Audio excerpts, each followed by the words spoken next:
It started on a quiet Saturday morning, the kind that slips by unnoticed. I was sitting at the kitchen table, flipping through some emails on my phone, while our 6-year-old daughter, Emma, sat across from me coloring a picture of a giraffe with a rainbow mane. She hummed a tune that only children seem to know, off-key but soothing. I remember thinking how peaceful it all was, how normal. My wife, Laura, was in the other room folding laundry. The dryer hummed in the background, a soft rhythmic buzz that matched the lazy mood of the morning. I had no plans for the day other than mowing the lawn and maybe catching the game in the afternoon. "Daddy," Emma said, not looking up from her drawing. "Did you know Mom has a friend at work who brings her ice cream?" I stopped mid-scroll, my thumb hovering over an unread message. "Ice cream, huh?" I said with a small laugh, thinking it was just some office joke. Maybe one of the secretaries or interns did it as a thank you gesture. "Who's this friend?" She giggled, kicking her legs under the chair. "Mr. Wilson. He's funny. Mom says he's her favorite because he always makes her laugh. Mr. Wilson. My boss." The name hit me like a brick to the chest, but I managed to keep my face neutral. "When did Mom tell you that?" I asked, my voice as steady as I could make it. Emma shrugged. "Last week. She told me not to tell you because you'd get jealous. But I'm not supposed to tell secrets, right?" She smiled, proud of her honesty. I nodded, swallowing the lump forming in my throat. "Right, kiddo? No secrets." I didn't press her for more details. I didn't need to. That one sentence, the one about jealousy, was enough to ignite something deep inside me, something I hadn't felt in years. Not just anger, but confusion, self-doubt, and the nagging suspicion that I'd missed all the warning signs. Laura had been distant lately, sure, but I had blamed myself. I'd been working extra hours trying to secure that promotion at work, the same promotion Mr. Wilson had been promising me for months. I figured she was just tired of the late nights and missed dinners. I had convinced myself that once I climbed that next step on the corporate ladder, everything would be fine. We'd take a vacation, maybe even try for a second kid like we talked about last year. But now I wasn't sure if I'd been blind or just stupid. I stood up, leaving my phone on the table. Emma didn't notice. She was busy switching to a red crayon to color the giraffe's mane. I walked down the hallway, my footsteps slow and deliberate, as if I were a man walking towards something he didn't want to see. Laura was folding a stack of towels on the bed, her back to me. She wore a simple t-shirt and jeans, her hair pulled into a messy ponytail. She looked so ordinary, so familiar, that for a moment I doubted everything. Maybe Emma had misunderstood. Maybe it was nothing, but the nagging thought wouldn't let go. I leaned against the doorframe and crossed my arms. "So, how's Mr. Wilson these days?" Laura froze, a towel clenched in her hands. It was so subtle, the kind of reaction most people wouldn't notice, but I did. Her shoulders stiffened for half a second before she turned around with a smile that didn't quite reach her eyes. "Same as always," she said casually, tossing the towel onto the pile. "Why?" I shrugged. "Emma was telling me about him. Sounds like you two are close." Her smile faltered. Just a fraction, but it was enough. "He's my boss. We work together. What do you expect?" I didn't say anything. I just stood there, watching her, waiting for her to break the silence. The seconds stretched between us, thick and heavy, like the air before a storm. I could see the gears turning in her head as she tried to figure out how much I knew and how much she could get away with denying. The thing is, I didn't know anything yet, but I was about to find out. Laura moved past me, carrying the towels to the linen closet, as if the conversation was already over. But I wasn't done. I followed her, leaning against the wall while she stacked the towels neatly on the shelf, each fold precise. "Emma's pretty talkative this morning," I said, my voice light but probing. "She mentioned something about ice cream. Said it's a little secret between you and Mr. Wilson." I watched her back stiffen again, her fingers pausing on the edge of the towel. When she turned around, she forced a laugh that sounded just a little too rehearsed. "She's 6, Jake. Kids make things up all the time." She brushed past me and walked back toward the bedroom. "You know how she is. One minute it's unicorns, the next it's her teacher riding a dragon. It was a clever dodge, I'll give her that. But I wasn't buying it. Not anymore." "Sure," I said, trailing behind her. "But kids don't usually get jealous secrets, right? Do they?" She spun around so fast I almost bumped into her. What are you trying to say? Her tone had shifted, defensive sharp. Her eyes narrowed just enough to reveal the cracks beneath her calm surface. I'm not saying anything, I replied, keeping my voice even. I'm just curious why Emma thinks Mr. Wilson is more than just your boss. And why you told her to keep it from me? Her mouth opened, but no words came out. For a moment, I thought I'd broken through whatever wall she had built.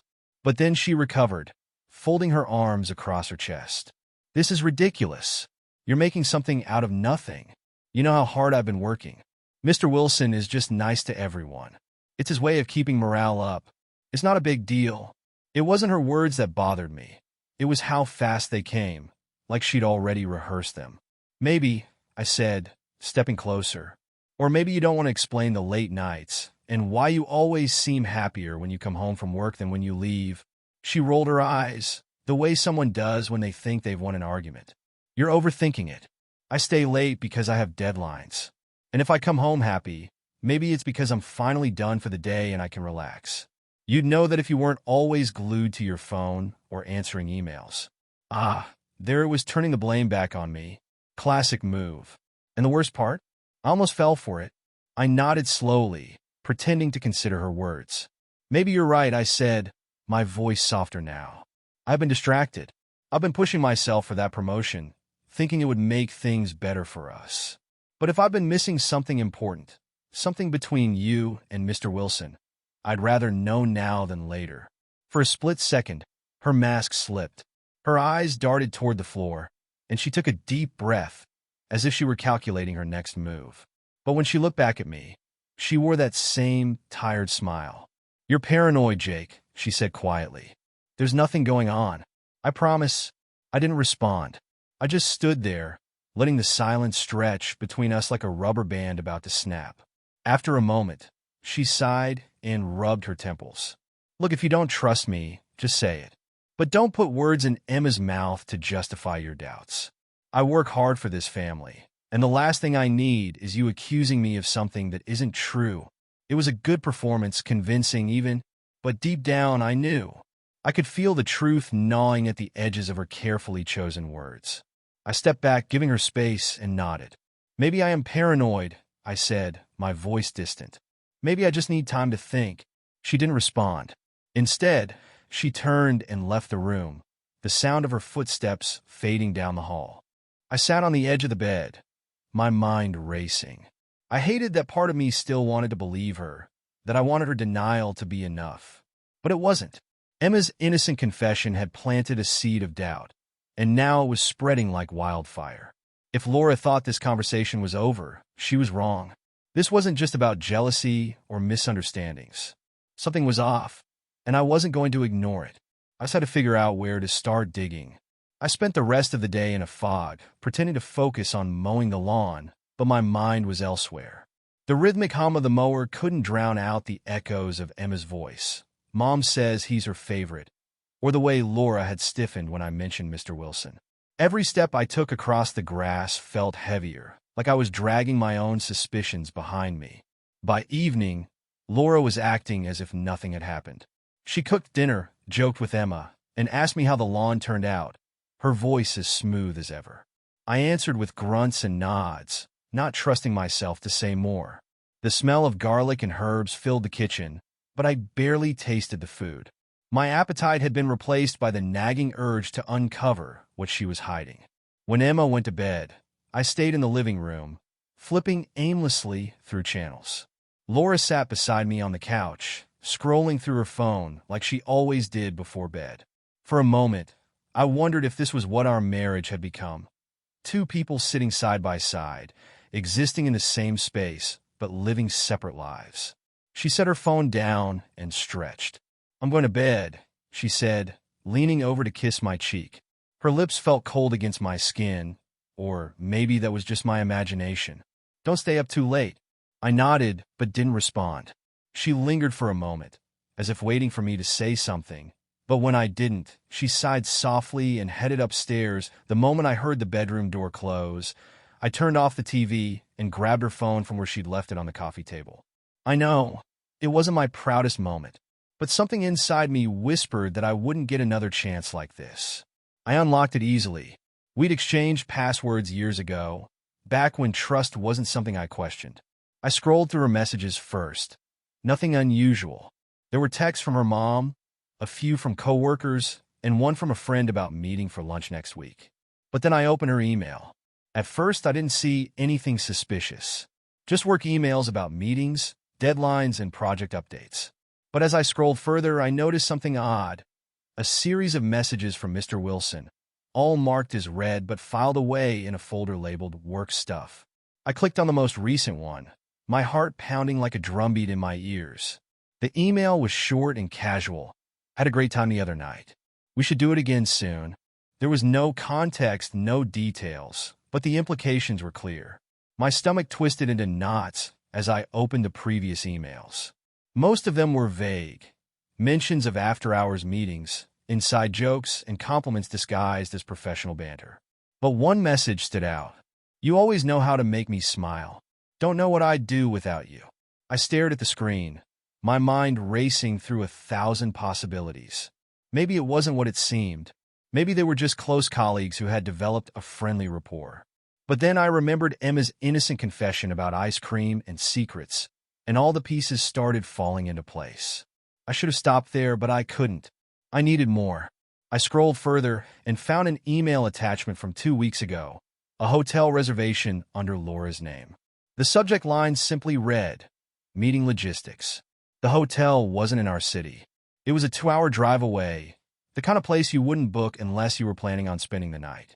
My fingers tightened around the phone, and for a moment, I considered marching upstairs and confronting her right then and there. But I knew how that would play out. She'd deny everything, twist the truth until I doubted what I'd seen with my own eyes. No, I needed more than just suspicion. I needed proof she couldn't talk her way out of. I put the phone back exactly where I'd found it and sat in the dark, my mind spiraling. How had I missed this? How long had it been going on? And why? Had she chosen him of all people? Was it me? Had I pushed her into this by focusing too much on my career, by not being the husband she needed? The thought made my chest ache, but I shoved it down. I couldn't afford to feel sorry for myself. Not now. The glow from the streetlights outside cast long shadows on the walls, and I sat there for what felt like hours, piecing together the fragments of my life that had just shattered. By the time I went to bed, Laura was asleep, her breathing soft and steady. I lay beside her, staring at the ceiling, wondering if she ever felt guilty or if she'd convinced herself that she deserved this. Tomorrow, I told myself, tomorrow, I'd confront her. And if she lied, if she tried to deny it again, I'd be ready. I barely slept that night. Every time I closed my eyes, my mind replayed snippets of Emma's words, the emails, and the hotel reservation, looping endlessly like a broken record. By morning, I was running on fumes, but the adrenaline was enough to keep me going. Laura woke up before me, as usual. I heard her humming quietly in the kitchen while making breakfast, as if nothing had changed. The smell of coffee drifted through the house, but it didn't calm me like it usually did. Instead, it reminded me of how many mornings I'd sat across from her, completely blind to what was happening behind my back. I waited until Emma had left for school before I made my move. No witnesses, no distractions. Just the two of us and the truth waiting to explode. Laura was rinsing the dishes when I walked into the kitchen. She smiled over her shoulder, but I didn't smile back. My silence must have caught her attention because she turned off the faucet and wiped her hands on a towel. You okay? She asked, tilting her head like she was genuinely concerned. I leaned against the counter, arms folded. Did you have a good time the other night? Her brow furrowed, confusion flickering across her face. What do you mean? I pulled out my phone, opened the screenshot I had taken of the hotel reservation, and held it up for her to see. This, 2 weeks ago, out of town. Meeting Logistics, right? The color drained from her face so quickly it was like someone had flipped a switch. Her lips parted slightly, but no words came out. She looked at the screen, then at me, and for a moment I saw the wheels turning in her head, scrambling to come up with an explanation. It's not what you think, she said finally, her voice barely above a whisper. Really? I said, my voice cold and steady. Because it looks like you booked a hotel room under your name. And considering what Emma told me about your little ice cream buddy, I'm guessing Mr. Wilson was there too. She shook her head, stepping toward me. Jake, please. You're blowing this out of proportion. Am I? I asked, taking a step back. Then tell me what's going on. Explain the emails, the late nights, the secrets. Her hands trembled as she reached for mine, but I pulled away. It was just work, she insisted. I swear it wasn't anything more. He needed me to help with the presentation, and the hotel was closer to the meeting location. That's all it was. I laughed, but there was no humor in it. A hotel room for a presentation? And what about the emails? The ice cream? The jokes? The compliments? You always know how to make him smile. Huh? She opened her mouth, but I didn't give her a chance to answer. You told Emma to keep it a secret because you knew I'd be suspicious. Don't lie to me, Laura. I'm done playing dumb. Her eyes filled with tears, but I didn't feel any sympathy. Not yet. Fine, she said, her voice cracking. I was lonely, okay? You've been so focused on work, and I didn't know how to tell you. But it didn't mean anything. I swear to you, it didn't mean anything. I clenched my jaw, the weight of her words sinking in like a stone. Didn't mean anything? So, what? He was just a distraction? A hobby to keep you entertained while I worked my ass off for this family? It wasn't like that, she whispered. Then what was it like, Laura? Help me understand, because right now it feels like you've been lying to me for months. Was it just the one time? Or has this been going on every time I stayed late at the office? She wiped her tears, but they kept falling, leaving streaks down her cheeks. It was a mistake, she said.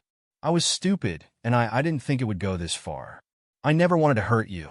I looked away, trying to process everything. My mind was a whirlwind of anger, betrayal, and self-blame. I had spent years thinking I was the problem, that if I worked harder, earned more, and provided better, everything would be perfect. But it was never about that, was it? Why am I asked, my voice barely above a whisper. Of all people, why did you choose my boss? She hesitated, and that hesitation told me everything I needed to know. He was just there, she said finally. He made me feel noticed when you didn't. I let out a bitter laugh. So, this is my fault, huh? I made you cheat because I was too busy working to notice you needed ice cream and hotel rooms? No, she said quickly, shaking her head. I didn't mean it like that. I take full responsibility. I messed up, Jake. But please don't throw everything away over one mistake. We can fix this. I stared at her, the woman I had built my life around, and for the first time, I didn't recognize her. The tears, the pleading, the guilt, it all felt like a stranger's performance. And maybe that's what scared me the most. We're not fixing anything, I said, my voice cold and final. Not until I know the whole truth. Her sobs echoed through the kitchen as I turned and walked away, leaving her standing there with her guilt and her excuses. This wasn't over. Not by a long shot. I left the house, needing air, space, anything to clear my head before I said or did something I couldn't take back. The crisp morning breeze hit my face, but it did little to cool the fire burning in my chest. I walked aimlessly through the neighborhood, past familiar houses with their perfectly trimmed lawns and picket fences, places that felt like they belonged to another life. The betrayal clawed at me, and no matter how much I tried to shove it down, it kept rising like bile in my throat. How many times had I defended Laura when friends joked about work affairs being inevitable? How many nights had I gone to bed thinking we were solid, that whatever distance had crept between us was just temporary? The worst part wasn't even the affair itself. It was the fact that I hadn't seen it coming. After an hour, I found myself at a small park, sitting on a bench overlooking the playground where kids were climbing the jungle gym and swinging from the monkey bars. I watched them, envying their innocence, their blissful ignorance of the cruel complexities of adulthood. I was still sitting there when my phone buzzed. It was a message from Laura. Please come home. We need to talk. I stared at the message for a long time, debating whether I even wanted to see her face again. But the part of me that needed answers won out. I stood up, stretched, and started to walk back home, each step feeling heavier than the last. When I opened the door, the house was eerily quiet. Laura was sitting on the couch, her face pale and tear-streaked. She had a glass of water in her hands, and the way she gripped it made me wonder if she was afraid I'd shatter what little was left between us. "You wanted to talk," I said, leaning against the wall with my arms crossed. She nodded and set the glass down on the coffee table. "I know you don't believe me, and I can't blame you. But I need you to understand that I'm telling you the truth now. There was no grand affair. It wasn't months of sneaking around or secret getaways. It happened once, just once, at that hotel. I didn't say anything. I let the silence speak for me. I was drunk," she continued, her voice barely above a whisper. "It was after a work event, and she stopped, her throat bobbing as she swallowed hard. I didn't plan it. I didn't even know how to stop it once it started. It was stupid and selfish, and I hate myself for it. Do you?" I asked, my voice cold. "Because from where I'm standing, it looks like you've been pretty good at hiding that self-hatred. You came home, smiled at me, played with Emma, and acted like nothing was wrong." She buried her face in her hands, sobbing into her palms. "I was scared, Jake. Scared you'd leave me if you found out. I didn't want to lose you or Emma." "You didn't want to lose me," I repeated bitterly. "But you didn't think twice about betraying me. Funny how that works." She lifted her head, her eyes red and swollen. "I know you're angry, and you have every right to be. But please, if there's any part of you that still loves me, let me make this right. Let me prove to you that I can be better." I ran a hand through my hair, pacing the living room. "How do I even know you're telling the truth now? How do I know this was just a one-time thing and not part of something bigger that you're still hiding?" She hesitated, and for a second, I thought she might confess to more. But then she shook her head. "There's nothing else. I swear. If you want to see the texts, the emails, go ahead. I'll give you everything. I have nothing to hide anymore." I stared at her, my mind racing through the possibilities. Part of me wanted to believe her, to think that this was the worst of it and we could start rebuilding. But the other part, the part that had been blindsided and humiliated, wasn't ready to forgive so easily. "I found the hotel reservation," I said slowly. "If Emma hadn't mentioned anything, would you have told me? Or would you have kept pretending?" She looked away, and that was all the answer I needed. "I thought so," I muttered, grabbing my car keys from the table. "Where are you going?" she asked, panic creeping into her voice. "Out," I said without looking back. "I need time to think." As I stepped outside and slammed the door behind me, I felt a strange mix of relief and dread. I had the truth, or at least part of it, but it wasn't enough to calm the storm raging inside me. If this was just the beginning, I couldn't imagine what else I might uncover. I drove aimlessly for a while, the streets blurring past as my mind replayed Laura's words. She had admitted the affair, but it didn't feel like closure. It felt like a half-truth, a carefully curated confession meant to minimize the damage. My gut told me there was more. There always was. Eventually, I parked near a small diner on the outskirts of town. It was the kind of place where no one asked questions, where you could sit in a booth for hours nursing a cup of coffee without anyone bothering you. I needed that solitude, a chance to think without Laura's pleading eyes staring back at me. The waitress, a middle-aged woman with tired eyes, brought me a cup of black coffee, and I sipped it in silence, my fingers drumming against the table. I was lost in thought when my phone buzzed. I expected another message from Laura, but it wasn't her. It was an email from Mr. Wilson. The subject line, "For your eyes only." I almost didn't open it, but curiosity and anger got the better of me. My thumb hovered over the screen before I finally tapped the message. "Jake, I know this is the last thing you want to hear from me, but there's something you need to know. Laura didn't tell you the whole story. She's protecting someone, and it's not me. I'll be at the office tonight if you want the full truth." My blood ran cold. Protecting someone? If it wasn't Mr. Wilson, then who the hell was it? I tossed a few bills on the table and left the diner, my mind racing as I drove toward the office. The parking lot was empty, save for Mr. Wilson's sleek black car parked near the entrance. I took a deep breath, trying to steady my nerves before stepping inside. The building was eerily quiet, the hum of the fluorescent lights the only sound as I made my way to his office. The door was ajar, and he was sitting behind his desk, looking more tired than smug, a rare sight for a man who usually carried himself like he owned the world.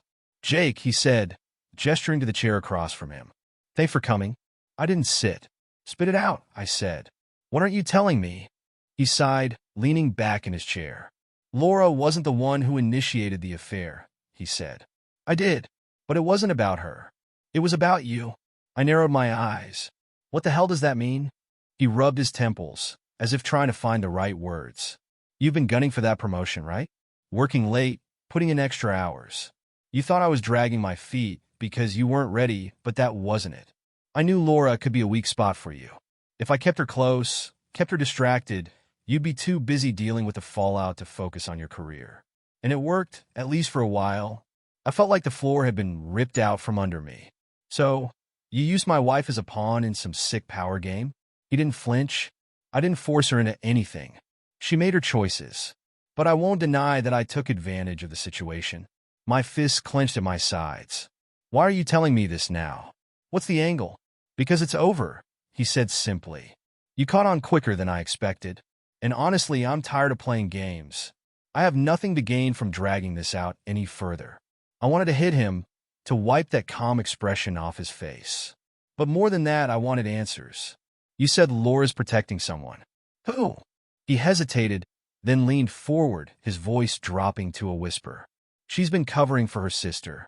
The night at the hotel wasn't just about us. Laura's sister was there too, meeting someone she shouldn't have been. Laura begged me to keep it quiet, to let her take the blame if it ever came out. She didn't want her sister's marriage to fall apart. I staggered back, the weight of his words hitting me like a freight train. Laura had been lying to protect her sister, not herself. And I had walked right into the trap, blaming her for everything without stopping to consider there might be more to the story. You're lying, I said, but my voice lacked conviction. Mr. Wilson shook his head. Check Laura's phone again. You'll find the messages between her and her sister. She didn't want you to know because she was afraid you'd confront her sister's husband and blow everything up. She thought she could handle it on her own. I turned and walked out of the office without another word. My mind was spinning, a tangled web of betrayal, lies, and unexpected truths. By the time I got back to my car, my hands were shaking. I gripped the steering wheel tightly, trying to steady myself. Was it possible that Laura had lied to protect someone she loved, not to cover up a months-long affair? Could I forgive her for the part she played in this mess, knowing her motives weren't as selfish as I'd assumed? I didn't have the answers yet. But one thing was clear. I couldn't stop now. I had to know the full story. I had to see those messages that by the time I got home, the house was quiet. The lights were dim, casting long shadows on the walls, and I could hear the faint hum of the dishwasher running in the kitchen. Laura was sitting on the couch, wrapped in a blanket, her eyes red and swollen from crying. She looked up when I walked in, but I didn't say anything. I didn't even take off my coat. I just pulled out her phone from the coffee table where she had left it, unlocked it, and began scrolling. Jake, she said softly, her voice trembling. What are you looking for? I ignored her and went straight to her messages. I scrolled past the familiar conversations with friends and family until I found the thread with her sister, Erica. My fingers hovered over the messages for a moment, and then I tapped on them. The conversation was a mess of late-night texts, frantic apologies, and desperate pleas for secrecy. Erica, I'm so sorry, Laura. I didn't think it would go this far. Laura, you promised me you'd be careful. I'm risking everything to protect you. Erica, I know. Please don't tell Jake or Mark. I'll fix this, I swear. Laura, you better. Jake's starting to ask questions. Erica, did you tell him anything? Laura, no, but I'm running out of excuses. I can't keep covering for you. I scrolled further back and found the message that sealed it. Laura, Mr. Wilson is taking the blame for everything. Just keep your head down and stay away from him. I let out a bitter laugh, the sound cutting through the silence like a knife. Laura shifted on the couch, hugging the blanket tighter around her shoulders. You've been covering for Erica this whole time, I said, my voice cold and distant. The hotel, the lies, even the affair. You let me believe it was all you to protect her.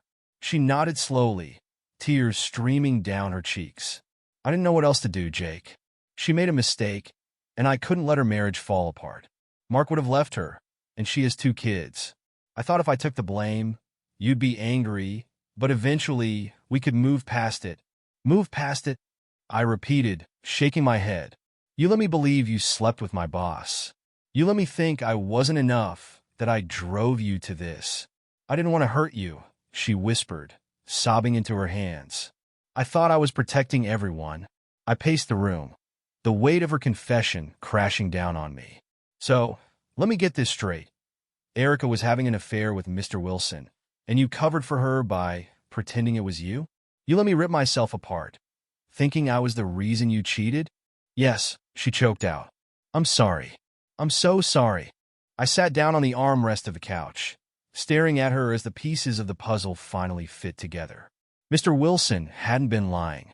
Laura had let me believe the worst because she thought she was doing the right thing. You should have told me, I said, my voice softer now but still laced with anger. I would have understood. Maybe I wouldn't have forgiven Erica, but I would have understood why you were trying to protect her. Instead, you made me feel like a fool. She wiped her eyes, her hands trembling. I know I should have told you, but I was scared. I didn't want you to hate me, or Erica. I leaned back, closing my eyes for a moment. The anger was still there, simmering beneath the surface, but it was tangled with something else now. Exhaustion, betrayal, and the faintest hint of relief that the affair wasn't what I thought it was. What do you want me to do, Laura? I asked, opening my eyes to meet hers. Because I'm not sure where we go from here. She scooted closer, her voice barely above a whisper. I'll do whatever it takes to fix this. I'll cut off contact with Erica, if that's what you want. I'll go to counseling. Just don't give up on us. Please. I ran a hand through my hair, exhaling slowly. Part of me wanted to walk out the door and never look back. But another part, the part that had built a life with her, shared memories and raised a daughter, wasn't ready to throw it all away. I need time, I said finally. Time to figure out if I can trust you again. If we can rebuild this. She nodded, her tears falling silently onto the blanket. I understand. I'll give you as much time as you need. I stood up and headed toward the stairs, pausing halfway up. One more thing, I said without turning around. Don't ever lie to me again. If there's anything else you're hiding, now's the time to tell me. There's nothing else, she whispered. I didn't respond. I wasn't sure if I believed her or not. But as I climbed the stairs and closed the bedroom door behind me, I knew one thing for certain. This wasn't over.